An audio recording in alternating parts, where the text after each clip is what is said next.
जय श्री कृष्ण। तुला राशि और तुला लग्न बड़ा महत्वपूर्ण समय है, ध्यान रखिए। हमारा चैनल भी सब्सक्राइब करिए और देखिए कि ग्रहों पे आपको कहाँ ध्यान रखना है और कहाँ इसका फायदा उठाना है। शुक्र जो है उच्च राशि में है, अच्छा कॉम्बिनेशन है।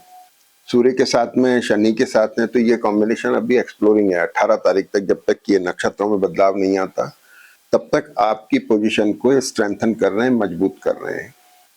और 18 के बाद थोड़ा सा डिम जाएगा, लेकिन 21 तारीख के बाद जब शनि का नक्षत्र बदलेगा, जो आपका योग कारक ग्रह है, देखिए ध्यान से सुनिएगा, तुला और वृषभ राशि में शनि योग कारक है। इन दोनों राशि और लग्न वालों के लिए आने वाला समय 21 तारीख के बाद से बहुत अच्छा है, क्योंकि शनि उच्च नवांश में जा रहे हैं, तुला नवांश में जा रहे हैं। जो पिछले एक महीने में इनर्शिया में टाइम निकला, फ्रीजिंग थी, जकड़ी हुई थी चीजें, हेल्थ, फिजिकल, मेंटल, फाइनेंशियल, उन सब में अब रिलीफ मिलेगा। आपकी जन्मपत्री, आपका काम फ्लोट करना शुरू होगा, चलना शुरू होगा, फायदे आपको होंगे। तो ये चीजें हैं। दूसरी बात, सूर्य छठे भाव में आ गए, एक्सीलेंट गुड पोजीशन, शत्रु नाशक हैं, डेट्स, डिसीज और एनिमीज को खत्म कर रहे हैं। एनिमीज माने ऑब्स्टिकल खत्म हो गई तो फिर तरक्की अपने आप हो रही है। शुक्र वहां बैठ करके रिकॉग्निशन भी दे रहे हैं आपको। शुक्र उच्च राशि में है, बहुत अच्छा साइन है। और गुरु आपके भाग्य में बैठे हुए हैं, जो आपके भाग्य को उन्नत कर रहे हैं। आपके तीसरे स्थान पे दृष्ट हैं, एफर्ट्स के अंदर बैटर बना रहे हैं। जो डलीमा था, जो से ऊपर नीचे चल रहा था, वो थोड़ा बैटर साइड में जा रहा है। तो ये चीजें हो गई। तो ये कॉम्बिनेशन जो है 18 तारीख तक बड़ा एक्सप्लोरिंग है, और इसके बाद शनि के नक्षत्र आएंगे और 21 तारीख के बाद ये फिर से स्ट्रॉन्ग कॉम्बिनेशन बन जाएगा। अब जो अगली बात है इंपॉर्टेंट, वो हम इस कॉम्बिनेशन की करेंगे। यहाँ पर बुध वर्गोत्तम में है, राहु वर्गोत्तम में, मंगल भी वर्गोत्तम में थे, अब वो बाहर आ गए मीन नवांश में। तो ये कॉम्बिनेशन, केतु यहाँ वर्गोत्तम में है। ये कॉम्बिनेशन जो है पूरा, ये फ्रीजिंग वाला कॉम्बिनेशन है। अब मंगल केतु की वजह से बड़ा एक्यूट कॉम्बिनेशन है, ध्यान रखने की जरूरत है आपको। ये कॉम्बिनेशन, कोई भी स्टार्स का कॉम्बिनेशन फिजिकल, मेंटल, फाइनेंशियल, तीन तरह से असर देता है। फिजिकली एलिमेंट दे सकता है, इंजरी दे सकता है, और दूसरा फाइनेंशियली पैसा दे ना दे, मेंटली थोड़ा एक्यूट स्ट्रेस भी दे सकता है। तो आप स्ट्रेस की पोजीशन यहाँ पर बन रही है। दूसरा, ये कॉम्बिनेशन थोड़ा फ्रीज है, एडमेंट बना सकता है, वाद विवाद हो सकता है, झंझट हो सकता है। केयरफुल रहने की जरूरत है। बोलने पे कंट्रोल रखना है, नियंत्रण रखना है, अपने कार्य प्रणाली पे नियंत्रण रखना है, किसी के साथ डायलॉग नहीं करना है। इन चीजों का अपने को थोड़ा ध्यान रखना है। तब ये बुध, राहु और केतु जो वर्गोत्तम के हैं, जो गुरु और शनि तीसरे स्थान पे दृष्ट होकर आपको फायदा दे रहे हैं, इन सबके रिजल्ट आपको तब मिलेंगे जब आप पेशेंस रखेंगे। अगर आपने अपनी एनर्जी को कंट्रोल कर लिया, पेशेंस रख लिया, तो ये सारे ग्रह आपको बहुत मददगार साबित होंगे। नहीं तो ये आपको नुकसान दे सकते हैं, झगड़ा करा सकते हैं, वाद विवाद करा सकते हैं, बोलने में किसी गलत बोल दिया, व्यापार में या नौकरी में गड़बड़ हो सकती है।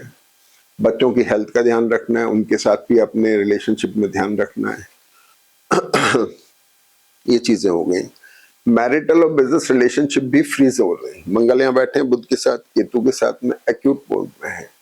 उनकी स्पाउस की हेल्थ का, मैरिटल और बिजनेस रिलेशनशिप का ध्यान रखना है। वहां भी एडमेंट नहीं होना है, थोड़ा सा माइल्ड रहना है ना।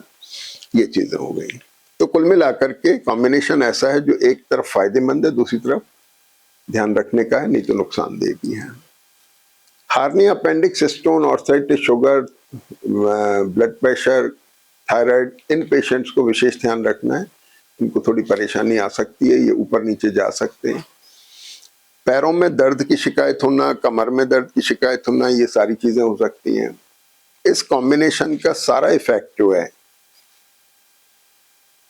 आपके लग्न पे आ रहा है, प्रोफेशन पे आ रहा है, और मैरिटल और बिजनेस रिलेशनशिप पे आ रहा है, जो फ्रीज हो रहे हैं। जहां पे विवाद झंझट हो सकता है, जहां पे डायलॉगिंग हो सकती है, जहां पे स्ट्रेस डेवलप हो सकता है।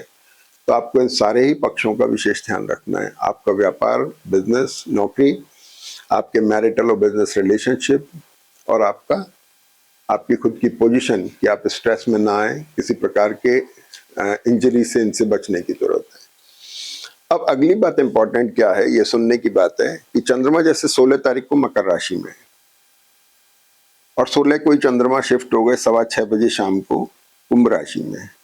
बात यहाँ से शुरू होती है। अभी तक तो चंद्रमा ने आपके प्रोफेशन पे कंसर्न दी। यहाँ चंद्रमा आके राहु के साथ हैं, ग्रहण में आएंगे 2.5 दिन के अंदर एक बार, और बुध के साथ में है।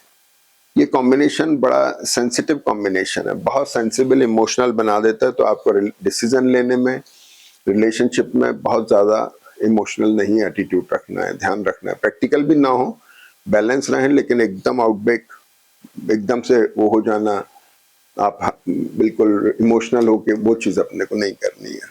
दूसरा, ये कॉम्बिनेशन थोड़ा सा हल्का सा एक डिटैचमेंट वाला भी होता है। तो प्रोफेशनल पार्ट पे ध्यान रखना है। जन्मपत्री वीक मोड में है तो बहुत पेशेंस से वक्त निकालें, और अच्छे मोड में है तो इसको चेंज भी ला सकता है। वर्क प्रोफाइल में चेंज आ सकता है, व्यापार में चेंज आ सकता है, ये चीजें हैं।